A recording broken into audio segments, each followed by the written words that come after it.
جرى جرتو المال أبغى كذا هرتي حيو ميتو كندي كيسة كاسيا كان الدنيا رجلت على بيا كيسة بقى جلات الجنة هرا ويفلتك ومني أسكني وري هرا خبجني سجنتا بدا جدا بدا دبرتي حيو ميتو يعني هرتي حيو ميتو ثنا سيفن سيفن ورجع شفت بتكلم يا سابق أم بكا وانجلي في كابلس حاجة واتفن مما كواهيم إيه بالبا ما كابتي ألبا بريدا إسحاق جدي كاني بيت دبرتي نرمو ججبا تاجو جبي سولي كابنا درانو سه وراسه تبتا كنت كايسن انجلتو ما سين جدا ما ربا غدا إتيان سيمو إيه بالبا مشي كربي هراتي بينا تشينو هاغو artisto tenjelu oromo ilman abba gada hunda arti fi afan kaysan ada kaysan jabe fata malif nolin dadan na wal mali mal kam arti mo tuwa bijati spanial cordi sabakanati kana intal kun mo jabati asketirti album ajaiba qabate sirba ko sadif kaysa qaba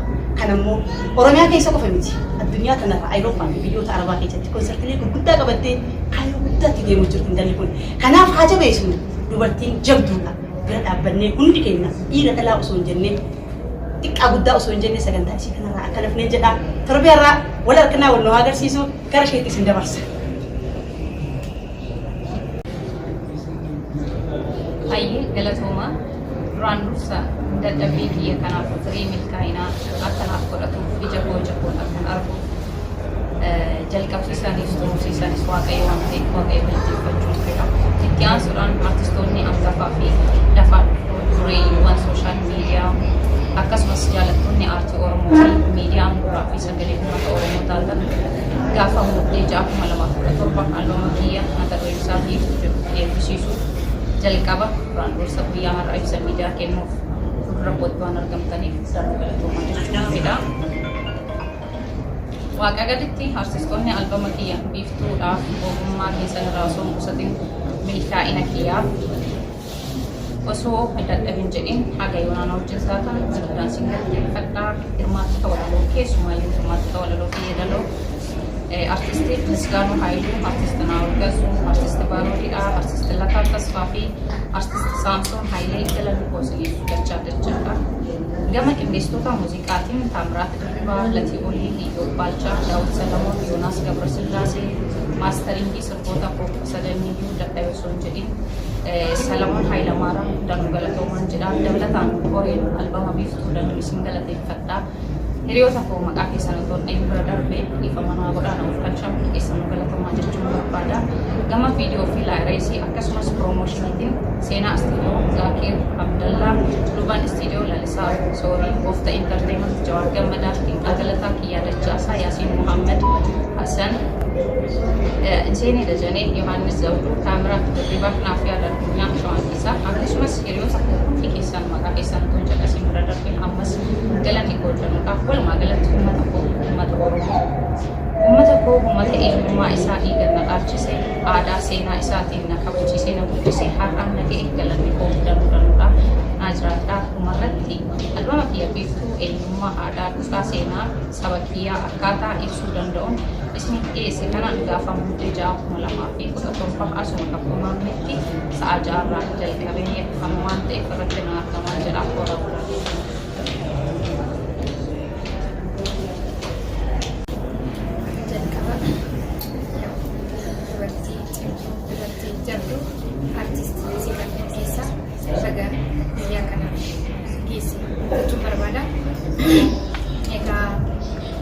har'a hundi keenya astii kan wal bira geenyee ibsa albama artist Sifaanaa albama biiftuu jedhu tiraakii 13 kan of keessatti qabu aadaa seenaa akkasumas immoo sirboota badhaadhee garaagaraa kan of keessatti qabate albama isheerratti ibsa kennuuf akkasumas immoo eebba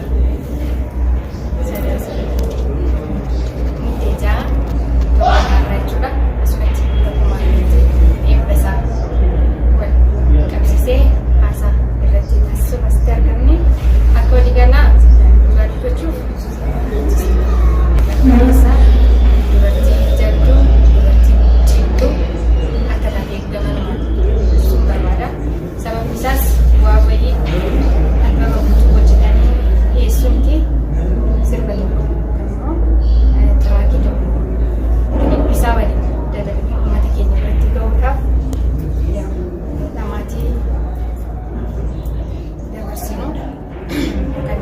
beesaa hundi keenya iyyuu sirriitti beekna.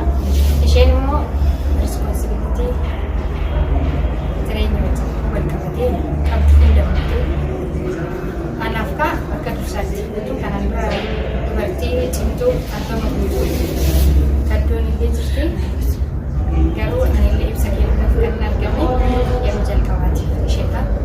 Kanaaf akkatti waan hunda bu'aa bahii cimaa albama jechuun waan guddaadha, waan cimaadha.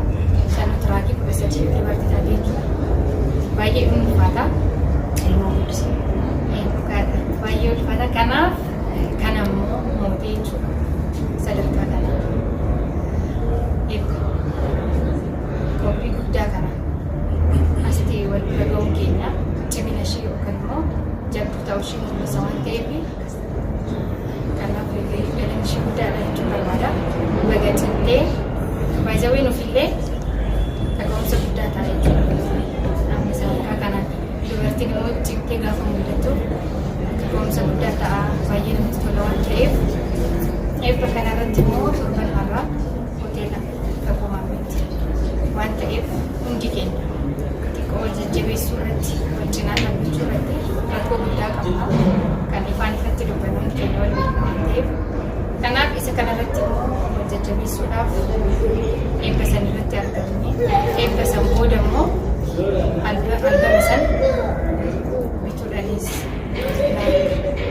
sheer fooloo sabskiraayib gochuudhaan dirqama albamni sun sadarkaa guddaadhaan ilaallamee albama bareedaa albama guddaa waan ta'eef jechuudha. Eebbasaan ittiin asirratti ilaallee waan ta'eef isinis immoo hojii san haala san ilaaltanii akka sirriitti fudhatama argatuuf cinaa dhaabbattan ishee cinaa dhaabbattan isin jenna. Isaanii muuziqaa artii kanaanis akkasuma haasaadhaanis hin danda'amani. Kanaaf waan nuti baay'ee waan haasa'u mammaaksaanis kadoon akkatti duraan ibsite qabdi. Kanaaf nuti baay'ee akkatti haasaan dandeenyu waanuma gabaabduu jechuudhaafi. Muuziqaan indastirii yookaan immoo guddina diinagdee biyya keessatti iddoo guddaa qaba. Biyyoonni har'a baay'ee guddatan jennu kun baay'een isaanii indastiriin fiilmii fi muuziqaa isaaniitiin baay'ee bahanii kan mul'atanii biyyoota keessumaa Afrikaa keessa amma kana guddinni isaanii baay'ee addunyaa irratti hin beekamne. Garuu immoo indastiriin fiilmii akkasuma muuziqaa isaanii hedduu ta'ee jiru warra akka Naayijeeriyaa fa'aa kun jechuudha. Kanaaf wanni muuziqaa kun biyya beeksisuu keessatti waa hunda keessatti qooda guddaadha kan inni qabu. Aadaa amala dhuftee hawaasa keenya keessa ture namni muuziqaa yookaan immoo artistiin tokko kabaja isaan malu argataa fi hin turre maqaan tattaaniitti moggaafama. Yookaan immoo namni muuziqaa hojjetu yeroodhuma maal jedhama tokko gisee isaa waa akkasii hojjeta malee hojii gooti jedhee akka hin hojjetamnee fi maqaa garaagaraatti itti baafamaa ture. Haa ta'u inni kun erga dhiyeenyaa as baay'ee fooyya'eera. Wanti xiqqoo hin fooyyomnee fi ammas irratti xiyyeeffatamu qabu garuu wal jajjabeessuu wal bira dhaabachuudha. Inni kun ammas xiyyeeffannoo argachuudha kan inni qabu. As keessaa amma nuti isin fuulduratti akkasitti baay'annee kan argamne eebba albeema kan siibaniin wal qabateeti. Albeema hojjechuun bara kana keessumaa artistoonni baay'ee beektan darbaan dhagaa malee artii muuziqaa keessa dhiyoon jiraachuu baadhee albeema hojjechuun hafeera keessumaa afaan Oromootiin. Waggaatti yookiin tokkitti ibbaa yookiin lama ibbaa yookiin bara waggaa keessatti albeemni tokko hin baane faatu jira. Waggoota dheeraa dura waggoota 20-15 dura albeemni muuziqaa bahaa turan amma garuu hin jiran. Baaqee yookaan qeenxee qofatu gadhiifamaa jira. Inni kun maaliif jennee yoo gaafanne baay'inaan kan beektu waa baay'ee hedduu qaba. Bara kana muuziqaa tokko hojjechuun mataa isaa dhamaatii hedduu qaba. Haa ta'u garuu akkuma dhamaatii qabu kana gargaarsi wajjin osoo jiraate namni hojjechuu danda'a ture. Inni kun immoo baay'ee hin mul'atu. Artistii gargaaruun, artii gargaaruun jajjabeessuun inni kun baay'ee hin mul'atu. Kanaaf albeema hojjechuun dadhabsiisaa kan ta'ee fi egaa siifan isa kana cabsitee dandeettii ishiitiin kana keessaa as baateetti albeema muuziqaa kana. Kanaaf hundi keenya artii keessas kan jiran akkasuma artiidhaan alas kan jiran kun waa'ee keenya waan ta'eef irratti xiyyeeffannoo taasisuudhaan torbee artiftuu kana guyyaa eebbasaa irrattis akka hirmaannu bituudhaanis akka cinaa dhaabbannu sababni isaa har'a sirba baaqii yookiin qeenxee tokko baasuudhaan maallaqa meeqa akka gaafatu yeroo meeqa akka fudhatu beekamaadha. Sirbiitti warri aartiitti dhiyaatan baay'ee beeku. Isa kana bira dhaabatan yoo xiqqaate waan isaan baasan bakkatti illee deebisuun illee yoo dadhabame hanga ta'e deeggaruun barbaachisaadha waan ta'eef inni kun immoo maal jedhama maalii manatti kabajuun ishee jirtuun miti ishee maaliidhaaf akka jedhamu nama sana qofaan miti dhaloonni illee gara fuulduraatti deemu kun aartii akka hin jibbineef akka hin balaaleffanne taasisuudhaaf aartistoota har'a jiran kana isaan kana jajjabeessuun baay'ee barbaachisaadha waan ta'eef keessumaa afaan oromootiin akka duraan jedhe albeema muuziqaa hojjechuun fiilmii hojjechuun baay'ee dhaabataa jira. Inni kun immoo aadaa nuti ta'e achumaan akka hin hafne irratti cichuun gaafata. Fiilmii amma namni hojjetaa jiru inni kun maallaqaan wal qabataa nama jajjabeessuu dhabuutiin wal qabataa kanaaf irratti jajjabatu. Sirboota yookaan tiraakii kasa jechuun salphaa miti.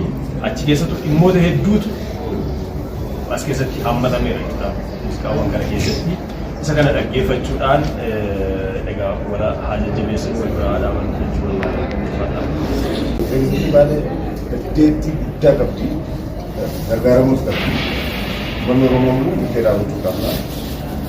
Warra yaadhaa hundi keenya kanas argaman wanna dandeenye siree sooshaal miidiyaa irrattis tamsaafnee murtee dhaabachuu qabna. Dubartii akkanaa hundi keenya murtee dhaabachuu qabna. Saa kana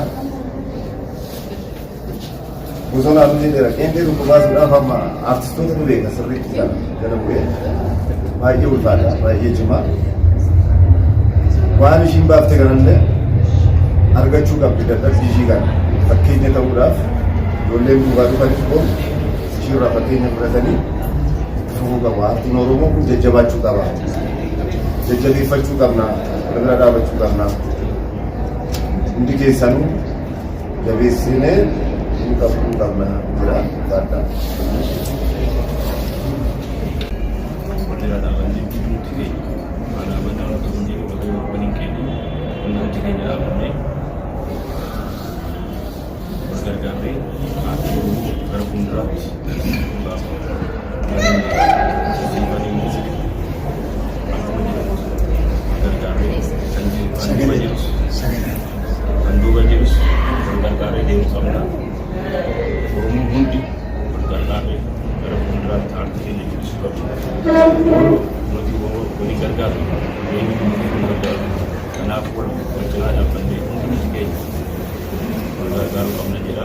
Welcome to Nagada, warti biyyanas jechuunis waliin jiraatanii egaa waliin biyyeessiifan baga gammaddee dadhabbii kee nan beeka dadhabbii guddaa keessa dabartee as keessee egaa bosonaan godhetteera eelsiinis akkasumas gabaanis hundumtuu ibsaniiru irra deebi'uuf yoo ta'e malee dhuguma qeenxee tokko hojjechuun baay'ee ulfaata.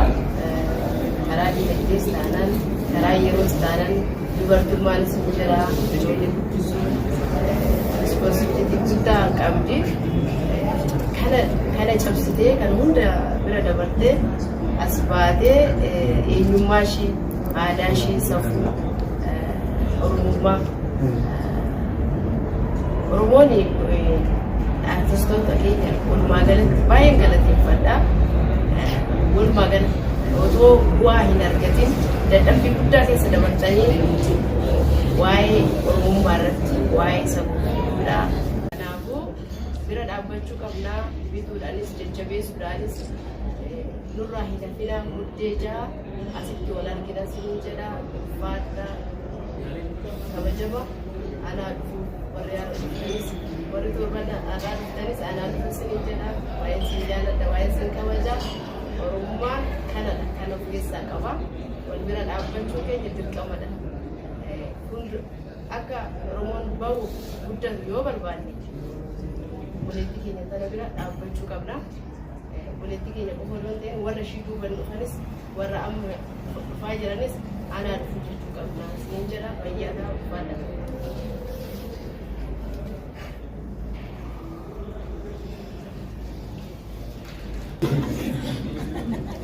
Jechuun jechuu barbaadu piroofileetii asiifan magaalaa guyyaa irraas ta'e lammataa immoo nan jechuu barbaadu aartiin Oromoo wanni Oromootiin waliin qixa. Oromoon saba guddaadha. Mata baay'ee qaba. Garuu aartisa duubatti fayyadama.